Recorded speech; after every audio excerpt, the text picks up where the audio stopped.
King of Podcasts proudly presents The Broadcasters Podcast, a weekly media commentary talking about traditional and digital media headlines and talking to the content creators out front and behind the scenes. Here is the King of Podcasts.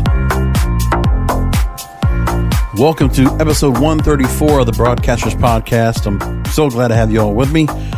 So tonight we're going to just completely devote to a particular subject I want to go and talk about here that I haven't had time to go and I've talked about on a regular basis, but I want to get into more about the objectivity of journalism, because it is a place where real media minds can actually help craft a worldview of what's going on around us. But the thing is, it's to help us inform. But we're not looking for journalists to offer their opinion or to offer their insight into certain things as to what they think their interpretation of what the news is all about. It's not that way. And I'm going to explain why it's not their responsibility to do that. Objectivity requires them to take the news and disseminate it in a format where people can understand what's going on, who, what, when, where, and why, and how. That's what we need. And there is a room and a place for people that are opinionated, that have a wide worldview, are able to offer opinions, and that people can comment on said opinions. But here's the problem. There is a bubble with all these journalists, with all these people in the media.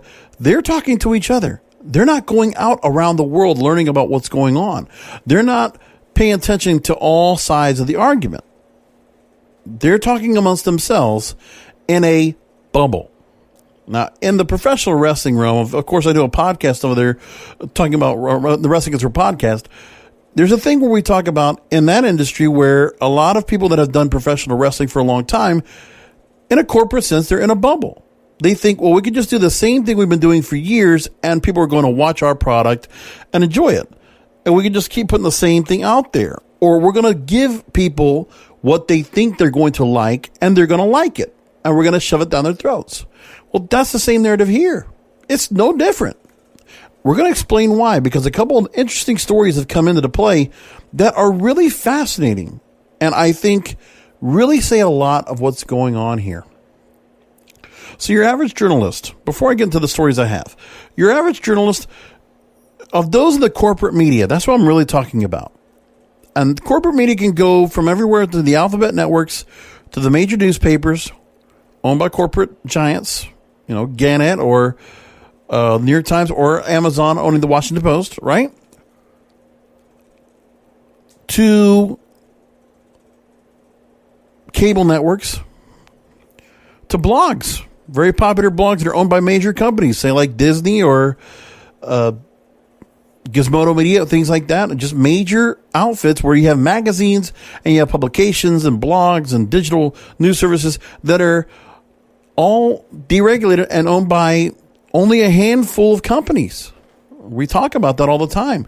That really all the media is really controlled by only so many companies, so many big companies.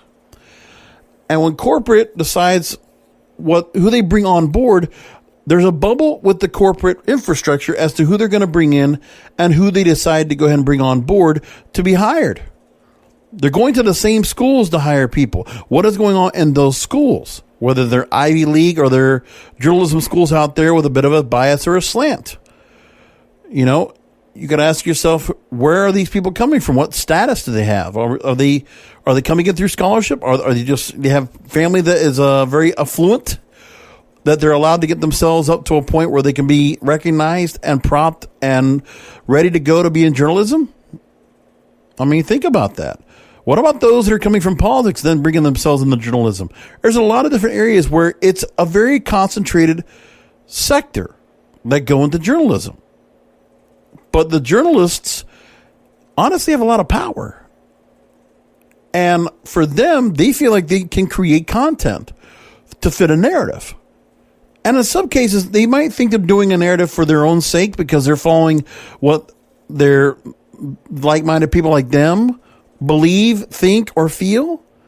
But then they're just following along for somebody else. They're basically being puppets and they don't even know they are. And that's the problem here, is that we need well-rounded, well-minded, worldwide view type professionals who are well-spoken, that are willing to learn, still have a sponge to learn about things and to find out things. We don't want journalists that are just relying on going on Twitter or going through social media to find clips. How about getting on the phone? How about going to a meeting or going to a conference or whatever, or knocking on doors and finding out the real story? But they're not doing that right now. That's where we are.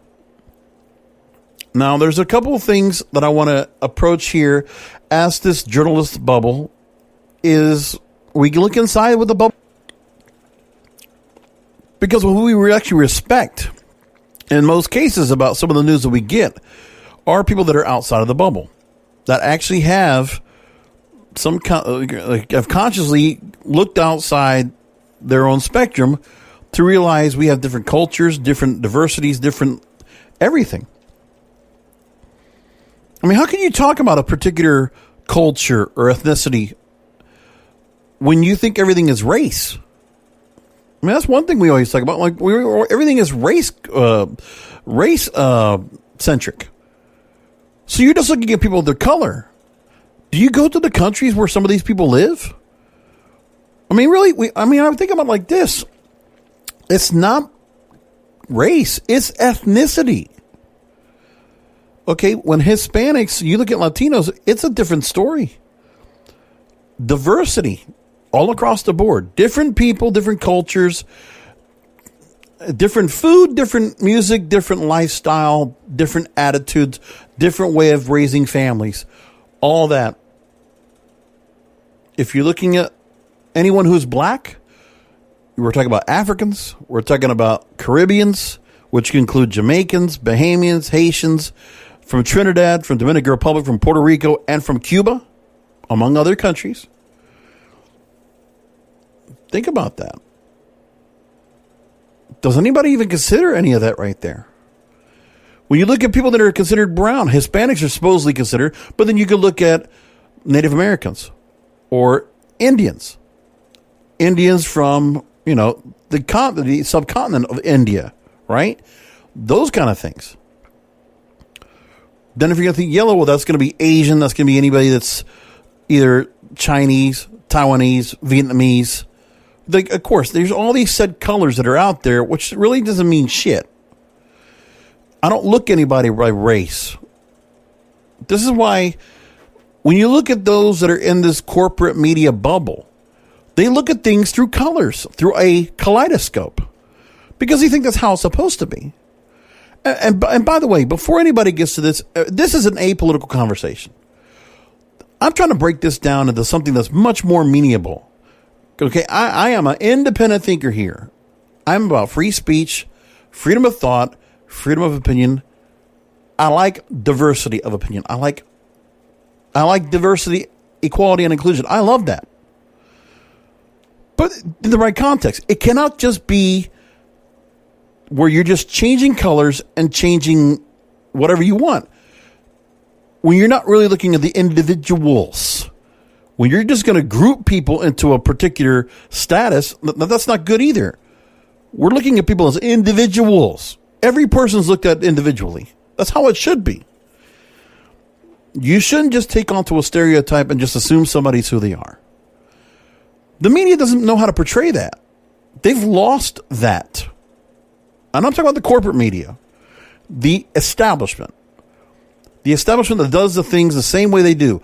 And because they are, regardless of what you think, and that goes from both sides of the aisle, politically motivated.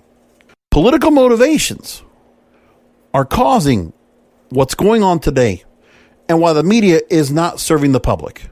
For political motivations, the way the pandemic has been covered, the way that the protests, which have also been riots for Black Lives Matter, and the rioting has been done at the hands of anti-fascists or opportunists, right? That is also in the play. Those are all political motivations. And as far as I'm concerned, politics should not be in all aspects of our life. For the people in the corporate media, politics is what they think about all the time. But your layman person who's not part of that bubble, outside the bubble, people like to have their sports without any political motivations. We want to watch movies coming out of Hollywood and TV shows coming out of Hollywood without political motivations, unless it's a subject, right? But all of this here is political motivations. And politics only look to divide people. As far as I'm concerned, that's what it does. I don't think people really care about politics. I really don't like it at all. I would much prefer that if somebody's going to go ahead and be a civic leader at the highest level or the lowest level, you're there to do a job. The politics part is when you are placating to other people, leveraging power and money, which leads to corruption. And that's everybody that's in politics, as far as I'm concerned. Doesn't matter how long you've been in it or how little you've been in it. You're going to find your way in there some way, somehow. It is. That's just the way it is. Maybe a rare exception are there people that are actually there to do the good and the will of the people, as the Constitution has written, but I don't know if it is or not. But the media doesn't do that for us. Let's explain why. So this story has been getting around a lot. From the Illinois News Bureau, Craig Chamberlain writes this story that says journalists' Twitter use shows them talking within smaller bubbles. This is a crux of a lot of different things. And what I'm trying to do is a teaching moment here for all of you that are in the media or looking to get into the media, or you have been in the media, and you realize how politics plays a role. And one of the things that's really hurt why politics have been much more of an influence is because of the digital disruption. Let's be clear about this. I've been talking about the digital disruption on this program since day one. Going back 134 episodes. 133 with 134 tonight. So the deal is the digital disruption, the internet coming into play, broke the mold on a lot of different things. I don't have enough time to go through everything that I've said before, but if you go back on all the different episodes I've talked about, the digital disruption has made major changes. And one of the pushbacks of this when it comes to news, because the normal news outlets that were out there before are on traditional outlets, on cable or network TV. But people are not going to those channels anymore. That audience is getting eroded. So they decided, well, in order to keep things status quo, that's what they want, is status quo. And the thing is, if they don't get status quo and they're losing the battle, then they're going to change it all together and control everything. It's a total power grab. And that's what's understood, is that the politics is what's creating the power grab. The media is a leveraging tool. And the people that are placating to the politics of what's going on, they're puppets. That's just what they are. So in this story, Illinois journalism professor Nikki Usher has focused her research on elite U.S. newsrooms and how technology impacts how journalists work. And her recent study with colleague Yi-Meng Margaret Neig looked at how Washington, D.C. journalists cluster on Twitter. So the crux of Washington, D.C. journalists, they're embedded in politics. And there are many. And there are other meccas that have the same issues with politics. Either New York, Los Angeles. It's where they are. Major cities. They deal with politics. And to just see what the Washington, D.C. journalists are doing and why things are so bad as they are with politics. Because remember, Washington, D.C., we get a lot of news from there. Of course, it's all political. But they just can't report the news straight up, no matter what, because they're being controlled as to what they're allowed to report. The ones that are able to go, that are willing to report, they're basically considered fringe or outliers. And that's what they're going to decide to do. So in the story, journalists in Washington, D.C. have been long accused of living in a beltway bubble. Their interactions on Twitter, however, show them congregating in even smaller micro bubbles. And a recent study says that the journalists within each communicate more among themselves than with journalists outside the group. So that may mean in the study that Beltway journalism, quote, may be even more insular than previously thought, raising additional concerns about vulnerability to groupthink and blind spots. And that word says everything. Groupthink.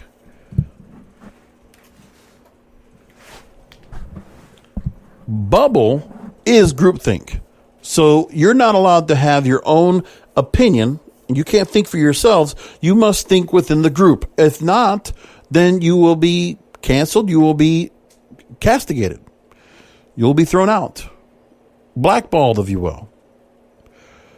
That's a problem. We should have journalists that have an objectivity. And there is nothing that will get in their way of them getting the story. No matter if there's a political narrative that people might want to ask. I mean, it used to be back in the day, journalists didn't give a shit about politics. They didn't worry about what the politics, if there was like somebody saying, hey, don't report this story because you know what's going to happen to you. No, they didn't give a shit. They went ahead and went forward to get the story because that's what mattered, was a story. Not the story that somebody else wants you to tell. Because the journalists are not in the business to be storytellers. They're supposed to be news reporters, but they're not. They are storytellers now. In the corporate media, that's what they've become. Regardless of which side of the aisle you're on, they are storytellers. If you want to be storytellers, then please write nonfiction books, or fictional books, rather. Please do that. You can make a career in books. Why do you want to do this here? You know why? It's because there are in this power grab, there is influence, there's money, and there are other perks that come with groupthink.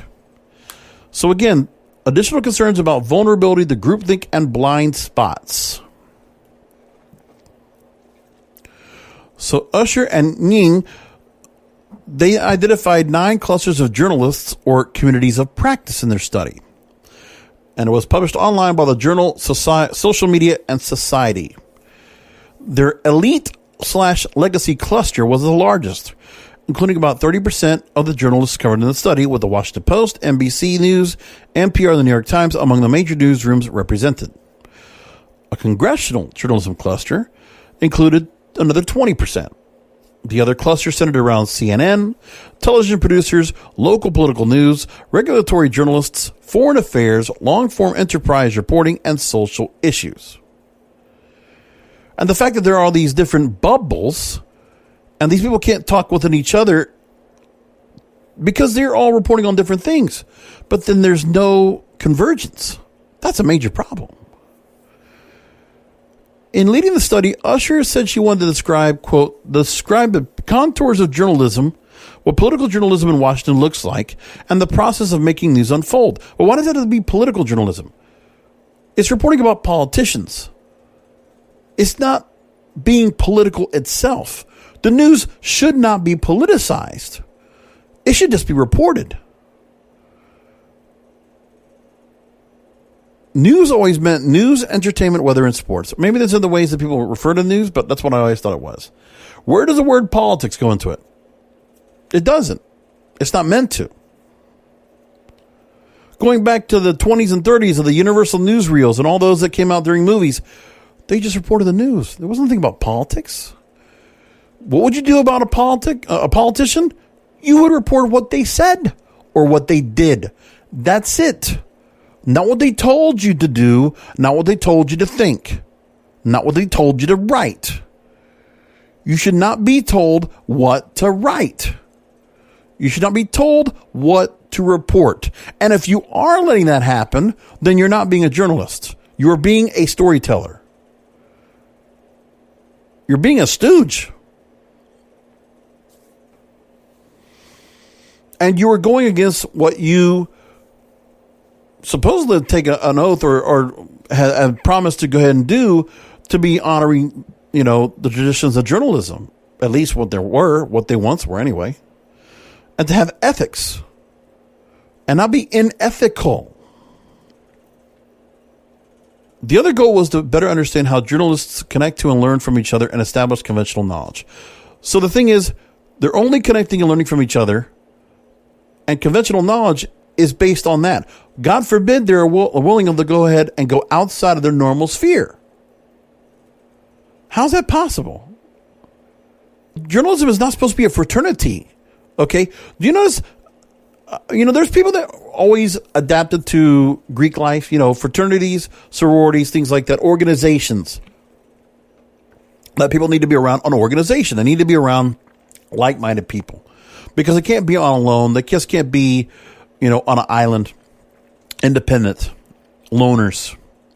Me, I like to be independent. I like to be an independent thinker. I like the fact that I can be a nonconformist. I like the fact that I actually am celebrating 15 years in podcasting now, working for a company, a small business that is not corporate at all. So as I celebrate 15 years in podcasting, I'm also celebrating 15 years away from a corporation. Actually, more than that. 15 years away. That's great. No, it is actually 15 years. Exactly when I left. Out of the corporate realm. I did go back for a little bit to do part-time work, but again, it was just a part of things. But I wasn't necessarily involved. Like I wasn't involved on a day-to-day, and I wasn't in a group think with all the other people that work with me in the building. Because corporate is cancerous.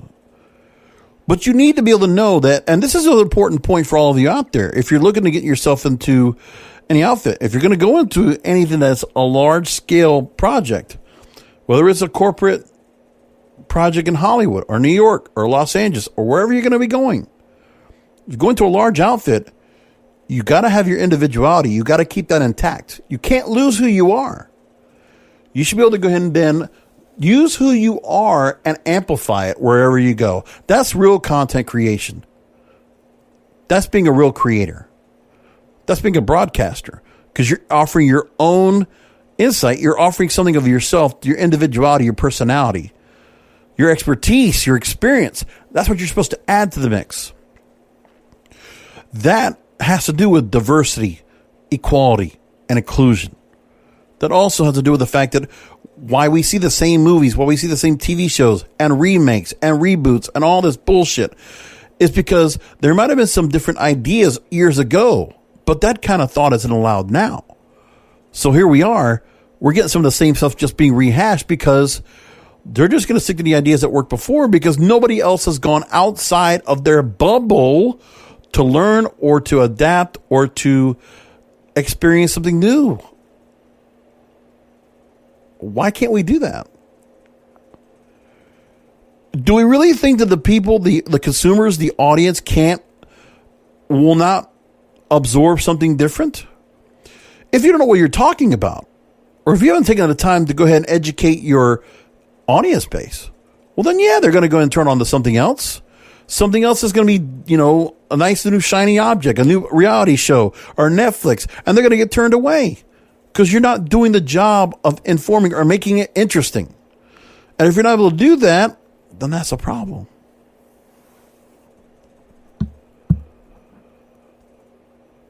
It wasn't that long ago we had a lot of different news shows. Remember we used to have a lot of news magazine shows, investigations, and things like that?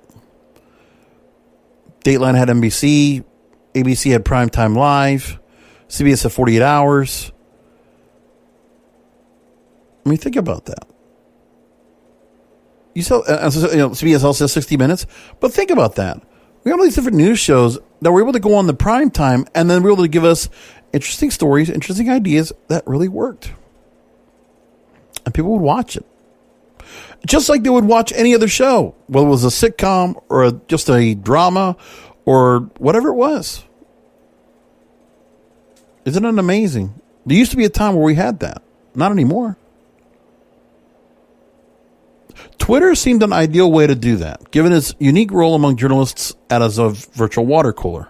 Most of the time, what happens on Twitter, quote, does not reflect the real world.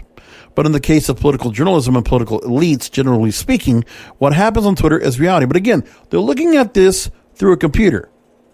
They're not there. They're only looking at what other people are looking at. So again, the fact that they have the internet that could also have them experience other things, look at other visual things. Maybe they don't have the money or the resources of the wherewithal to go and go to other places and experience life. So they could use the internet to explore. Hell, do a Google search.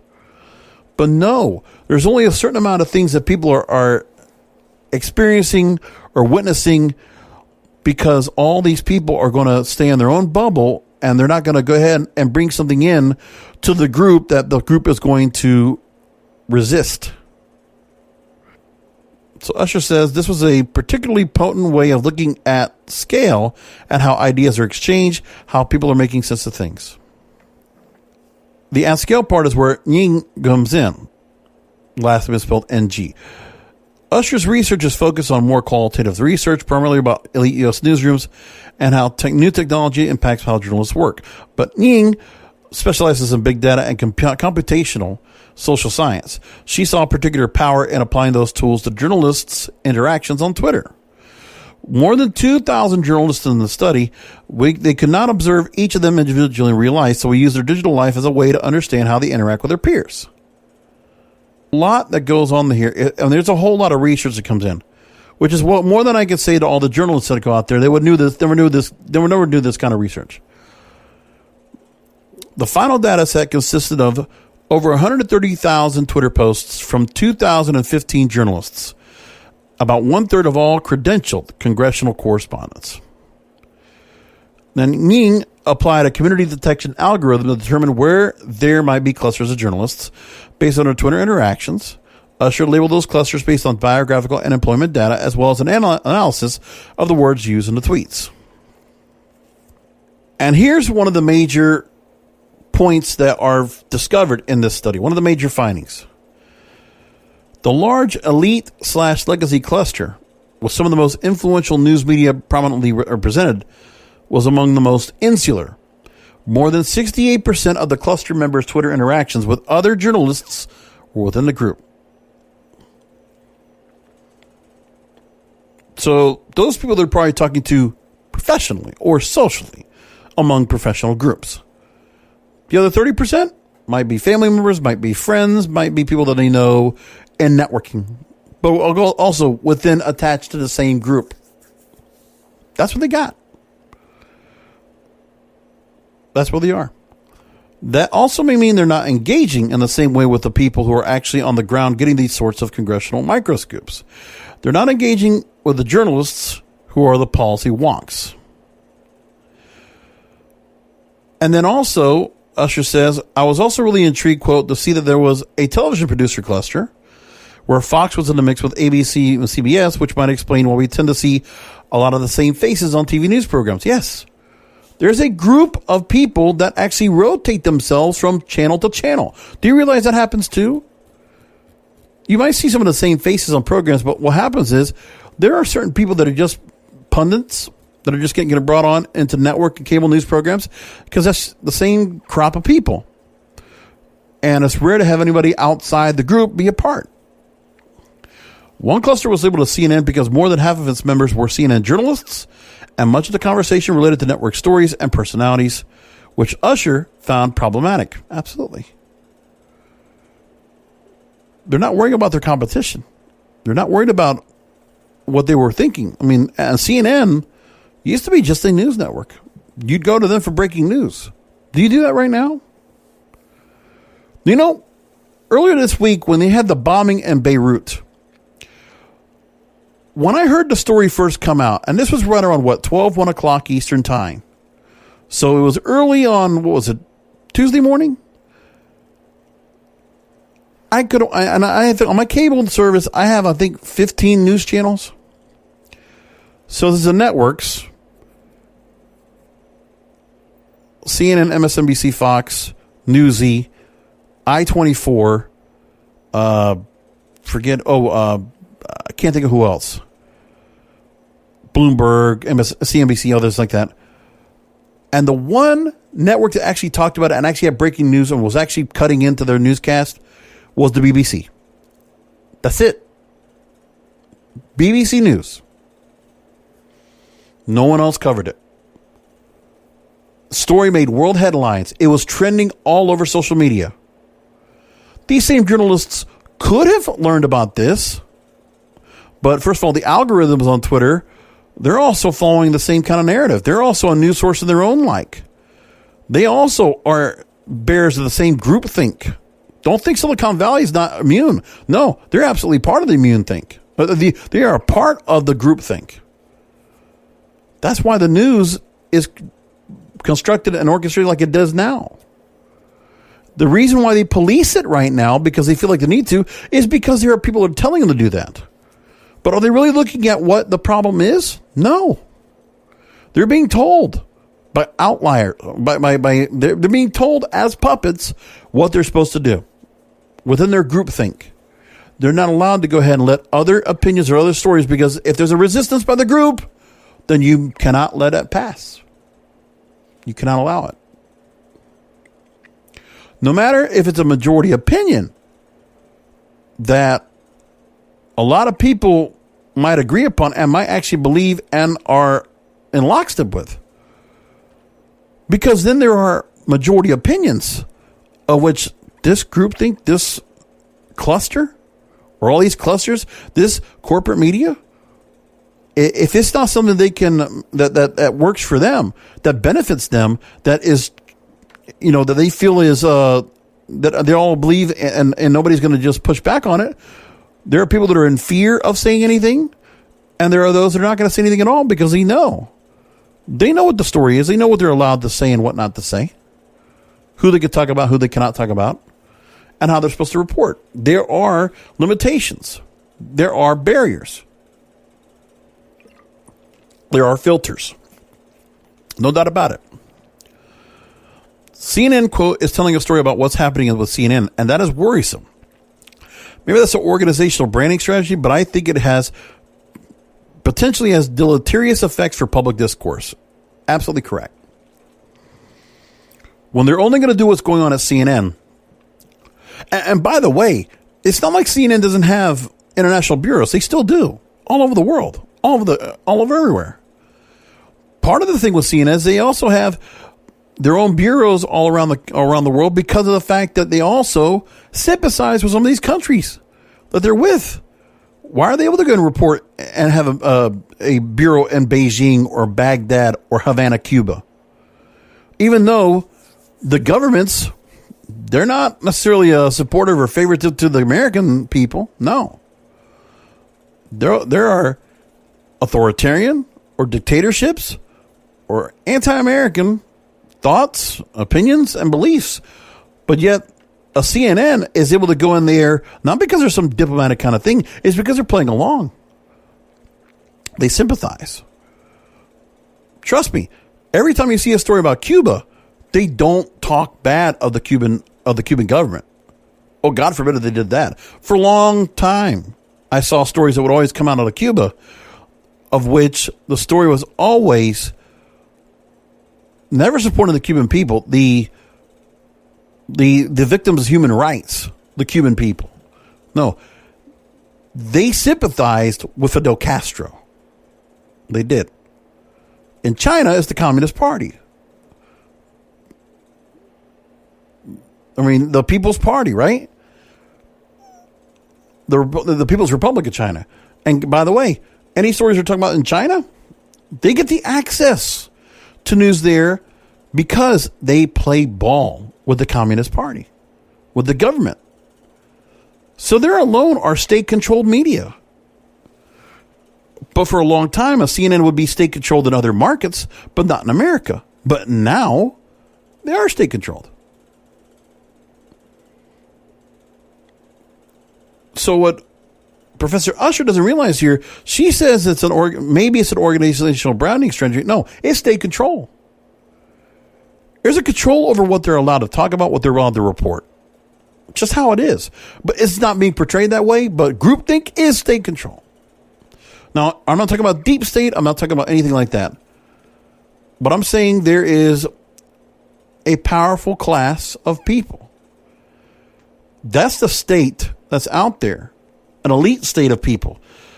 Politicians, wealthy, powerful individuals. That state of people is what's controlling the media, the corporate media. That's how it comes down to.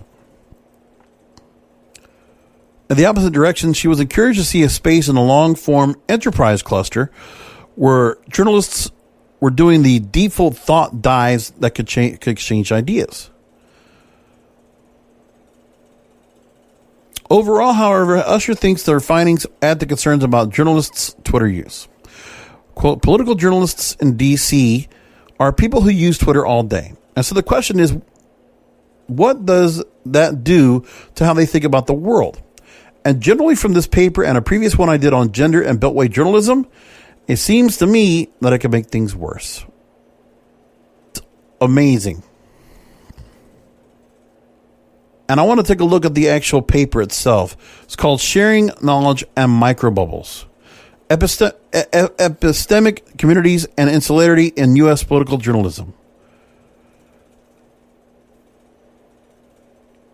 And the only thing is, I think it's not going to be able to... Well, I think it's probably a lot of people trying to get into this are going to read about it. And it's really just amazing to go and take a look at what they've done. So in the abstract, they talk about something that's really interesting here, and I think this is really fascinating. In the history of journalism,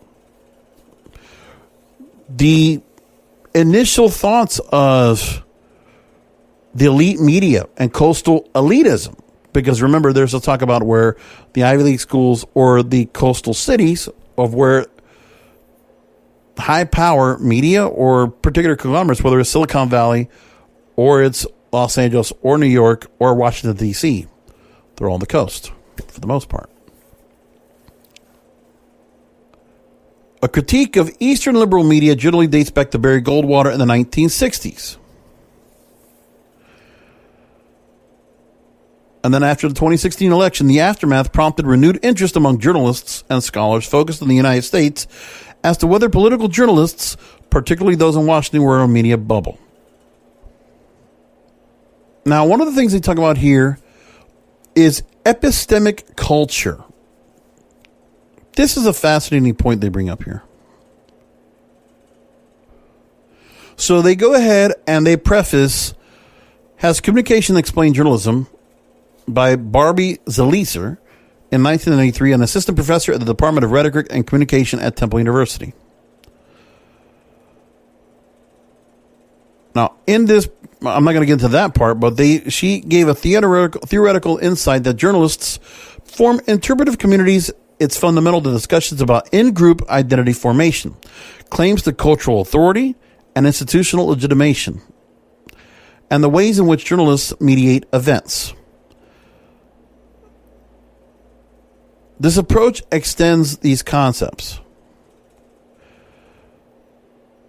focusing on what is identified as a relationship between practice, learning, and innovating. So the idea is why knowledge production and transfer stalls, why openness to innovation and new ideas breaks down, and what facilitates building networks of intra- and cross-organizational knowledge. The idea of machineries of knowledge production, that knowledge cultures are mechanistic, produced through, and constituted by practice. Again, it's this process of just complete control. There's a system, there's a assembly line, if you will, where everything needs to follow the same kind of practice. Now, they refer to COPs, or communities of practice. The other part, a closely related concept of epistemic culture, or epistemic communities, suggests devastating consequences for insular communities of practice filled with elites. Now, this next part comes from an Australian sociologist by the name of Karen Nor-Cetina. And she's written several books: The Manufacture of Knowledge, an essay on the constructivist and contextual nature of science and epistemic cultures, how the sciences make knowledge. Now, this is going way over the head of where I'm at, but let me get to my point. Nor-Cetina argues that epistemic cultures emerge when domains of social life become separated from one another, when they curl upon themselves, which in turn suggests rich and potentially complex internal environments with warped geometries. Then another pair of researchers characterized epistemic communities as characterized by collaborations, quote, involving experts with substantial egos, high expectations, frequent turnover, rudimentary rules and procedures, tight deadlines, and considerable ambiguity and uncertainty. Norris and Tina's research on high-frequency traders has many parallels to Beltway journalism.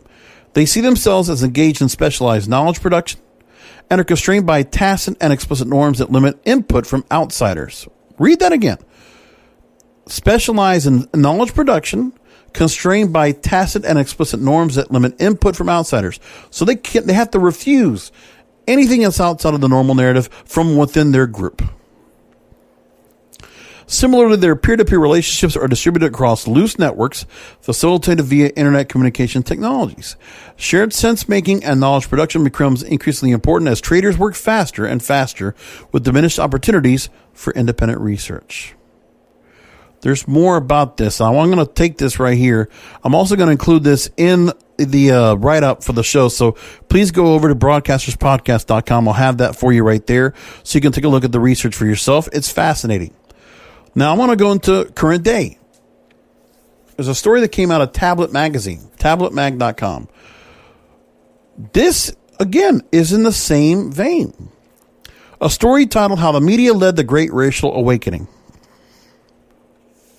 Now, before I get into this story, I understand people are going to just feel like, that the racial awakening that we're getting right now is a current thing, but it's not. Let's be honest with each other. And again, this is an apolitical conversation. Regardless of what you think, that's what this is. Let me get into the story from Zach Goldberg. In the wake of the protests, riots, and general upheaval sparked by the police killing of George Floyd, the U.S. is experiencing a racial reckoning. The response from America's elite liberal institutions suggests that many have embraced the ideology of the protesters. So, two of the country's most influential newspapers, the Washington Post and the New York Times, here are just some of the headlines they have put in. When black people are in pain, white people just join book clubs. Black activists wonder, is protesting just trendy for white people? To white people who want to be one of the good ones. America's enduring caste system. Our founding ideals promise liberty and equity for all. Our reality is an enduring racial hierarchy that has persisted for centuries.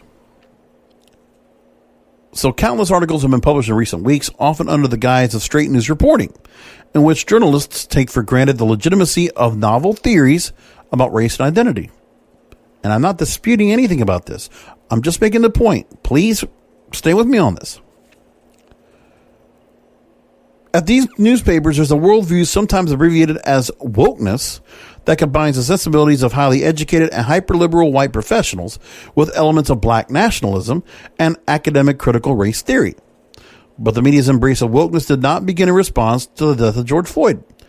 It first began taking hold at leading liberal institutions years before the current administration, President Trump, right? It was actually heavily influenced the journalistic response to the protest movements of recent years and their critique on American society. So when President Obama was still in office, terms like microaggression and white privilege were picked up by liberal journalists. It's true. These terms went from being obscure fragments of academic jargon to commonplace journalistic language in only a few years. We only started hearing this in the last decade plus. Part of political correctness. That's where it came from. Again, we don't need political correctness. Why do politics need to correct us? Just take those two words and try to just break it down. During the same period, while exotic new phrases were entering the discourse, universally recognizable words like racism were being radically redefined. Along with the new language came ideas and beliefs animating a new moral political framework to apply to public life in American society. In 2011, the terms racist, racism, or racists accounted for, minuscule of all words in the New York Times and Washington Post, respectively. In the past decade, as a continual dramatic increase in usage of racism and its variations. I'm just pointing out what it says. Again, I am not here putting a dog in this fight at all. I'm just pointing out the facts here. This is just to put a construct to let you understand of where journalism has gone. That it's a narrative. It's not objective anymore. This is my point. By 2019, you would see an increase at the New York Times and Washington Post about the terms racist, racists, or racism increase by 700% at the New York Times and just under 1,000% increased at the Washington Post from 2011 to current day. Now, the shifts in the Times and the Post precede those of the Wall Street Journal by about a year. And that the Wall Street Journal, as appearing to react to the rhetorical and ideological trends on race advanced by the New York Times and the Washington Post. In 2016, the New York Times published a news article detailing efforts on college campuses to train new students on how to avoid and deal with microaggressions. There's more into the story, but I'm not going to bring that up. When you look at the polling, the perception that the audience gets is changing. But again, within the groupthink. So they say here, 2011, 35% of white liberals through racism in the United States was a big problem, according to national polling. By 2015, it blew to 61%. In 2017, 77%. Now, there's some political stuff in here. I'm just going to get right past all this. Now, here's some research. Again, I want to be in facts. And I'm just trying to be as granular and detailed as I can. Now, there is a body of social science research arguing that shifts in race-related media coverage have had a causal effect on racial attitudes. Political scientist Paul Kelstead has provided evidence showing that shifts in racial attitudes follow shifts in race-related news content. But while building on Kelstead's findings, the research suggests that not all demographics are equally or even similarly responsive to such media trends. Specifically, he found the causal effects of race-related media coverage are strong for those that are left-minded individuals. So Democrats, liberals, he's talking about here.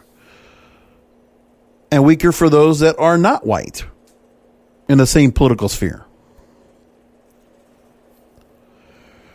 The differential effect is partly due to ideological differences and understandings of racial inequality, which influences how white liberals and conservatives respond to related information.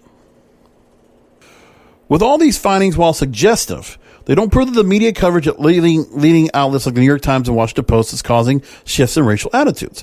What it shows this positively is that the newspapers covered here are both talking about racial inequality and race-related issues far more frequently than they have since at least 1970, as well as increasingly framing those issues using the terms and jargon associated with wokeness. It's beyond the scope to fully explain the underlying causes of these changes, but it should be noted that even the most powerful traditional media outlets exist within a larger ecosystem that is increasingly shaped by digital actors. The agenda-setting and issue-framing powers that social media platforms like Twitter have provided to progressive activists appear to be a central driver of both the shifts and attitudes and transformations within traditional media. Even the most powerful and storied names in newspaper publishing are increasingly responsive to and influenced by political sentiments percolating on social media, where all manner of racialist ideology thrives. And there's much more to say about that, but my point's there. Again, before 1970, we had major civil rights and race issues. A lot. Now, does it coincide with a change of what was going on? No, I don't know if it did so much. I don't know if we went backwards from 1970. That's where we are in 2020. 50 years. Have we made no progress in 50 years? Is that true? Do you believe that? But for some reason, the media, it's increasing more on it. And notice they're not necessarily talking about stories about it, okay? They're not basing it off of stories all the time. Like, we had a couple of stories that have been reported extensively of what they have talked about is police brutality on blacks. And they've pointed out several different stories. But they're not reporting on hundreds of thousands like a full epidemic of this kind of systemic or institutional injustice. Are they? They find stories that, I mean, it's not like they're finding a plethora of stories that they can report on that. That's becoming such a big problem. Are they? They're also taking some people at their word. And they're taking what their bubble audience wants to talk about or what they believe. Because remember, how many of them are actually getting off of Twitter and actually doing the reporting themselves and learning about things and reporting back about what they find? They're not. That's what's going on. These are the issues that are going on right now that people need to be aware of. And until that happens, I don't know what happens next. It's a problem. And I just think that it says so much more about everything. So much more. So while I close this episode out, episode 134 of the Broadcasters Podcast, I just want to make the point of this. Is that we have to have freedom of thought, freedom of expression. And the thing is that the groupthink not only is in journalism, the groupthink also happens in Hollywood. The groupthink also happens in Silicon Valley. These bubbles, if Professors Usher and Ng were able to go and look at other areas of power and elitism, if they looked at Silicon Valley, if they looked, and remember, the point is the representation. Okay, when you talk about, it's a well-intended idea to serve those who are misrepresented. So there's a feeling of the black community or the Hispanic community or, the transgender or transsexual or gay community might be misrepresented. There's a thought of that. But are they entrenched in those communities themselves? Again, are they trying to help back the communities that they came from? Or do they have to isolate themselves? Or do they have to exile themselves away from where they came from in order to stay within the fraternity? Okay, it is like a fraternity or sorority. You have an initiation. You are bound to a set of rules, ethics, and ideals. And God forbid you do anything that goes against that. Then you are castigated. You are outcast. Now, there are a number of journalists that are out there that have been let go. And they're doing their own now to becoming citizen journalists because they might have the resources, the wherewithal that they've earned from the past to continue to go forward to be journalists or to be commentators or whatever they are.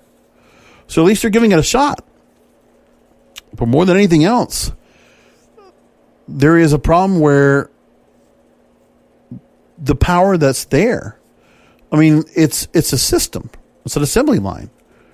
You have the educators of journalism that also fall into the groupthink as well,